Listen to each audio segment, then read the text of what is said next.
Yo, I can't do one of these without talking about one of the greatest things to leave the UK since Bangers and Mash. I gotta talk about my favorite group, the Gorillaz, man. I've been rocking with them since they came out.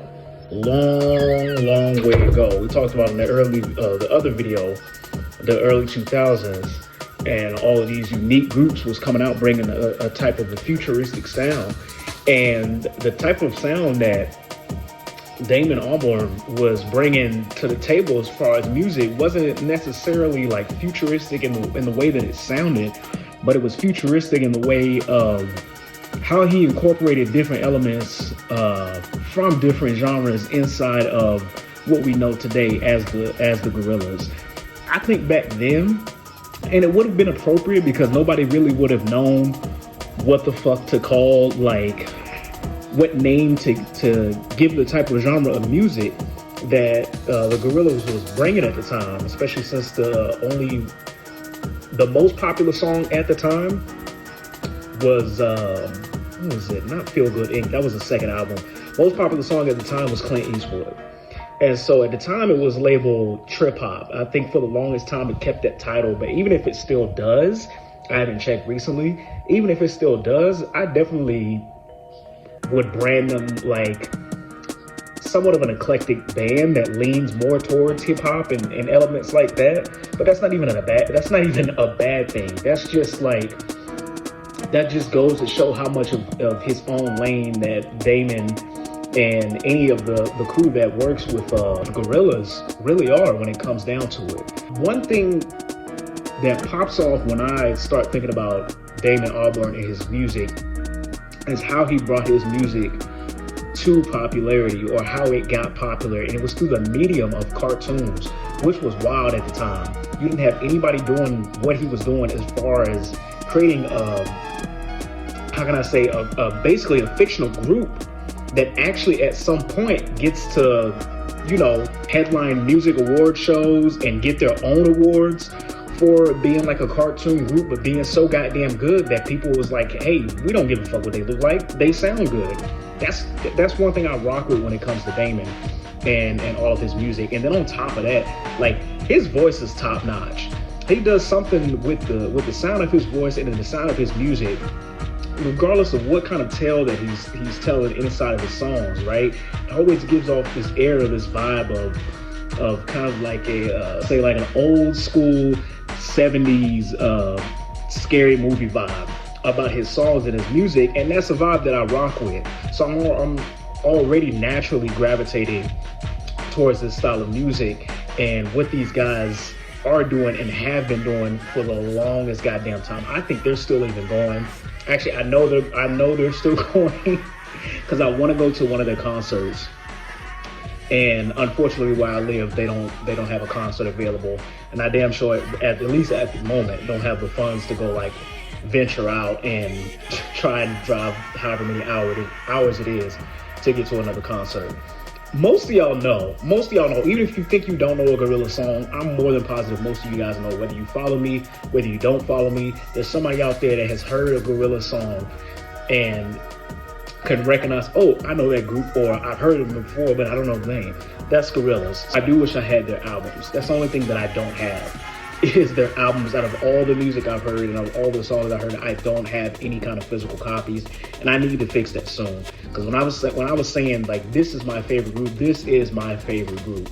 I think of all the albums that they put out there, Plastic Beach has to be my favorite one, because that's the one I rock with the most in college, and having that experience, having all of it. I think it was the first album that had the most collaborations on it.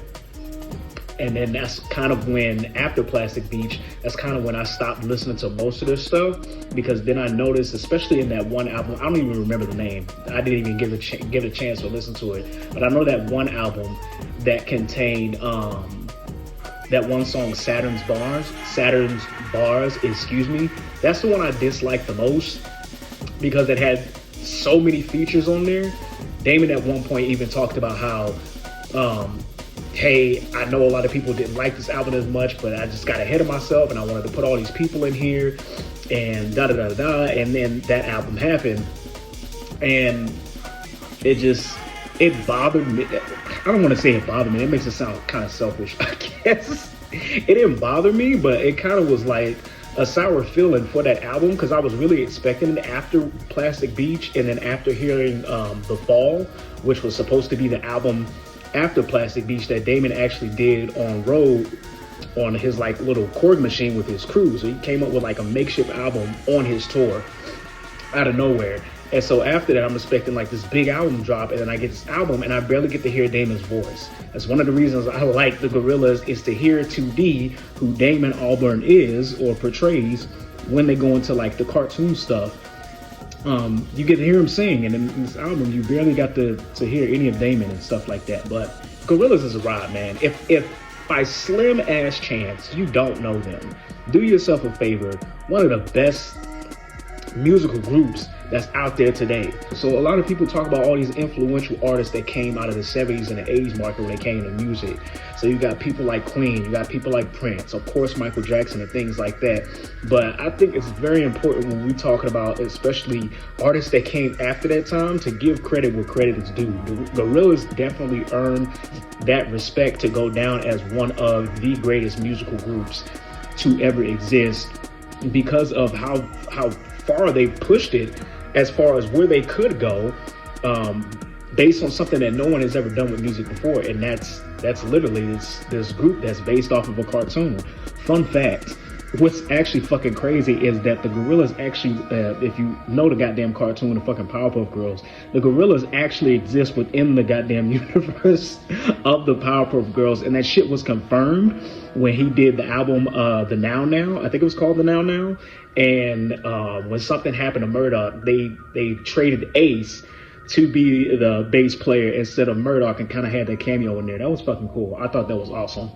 But anyway, Gorillaz, check them out. Song recommendations from the self-titled album, I'm definitely going to have to go New Genius, Latin Simone. Of course, Clint Eastwood is a good one. And Rock the House. I like that.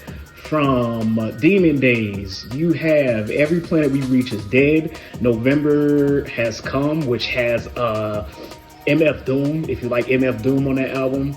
And then let me see if there's another one that I really, really, really like. I think it's like one of the last songs on that album. And then Plastic Beach. From that album, you got Stylo, which is a really good song.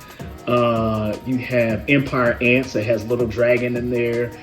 Let me see if there's another one. Oh, and The Cloud of Unknowing. So there's two songs with Bobby Womack that I like, which was Stylo and Cloud of Unknowing. So if you got a chance, check those out. I could go through the rest, but once again, I only got 10 minutes. And then those are my favorite three. Those are my favorite three. There was some that I liked on The Fall. There was a song that I liked on the Now Now. I really didn't like the last album that they came out with. But if y'all check them out and y'all know about the Gorillaz, let me know what y'all think about one of my favorite bands of all time. I'll see y'all in the next one.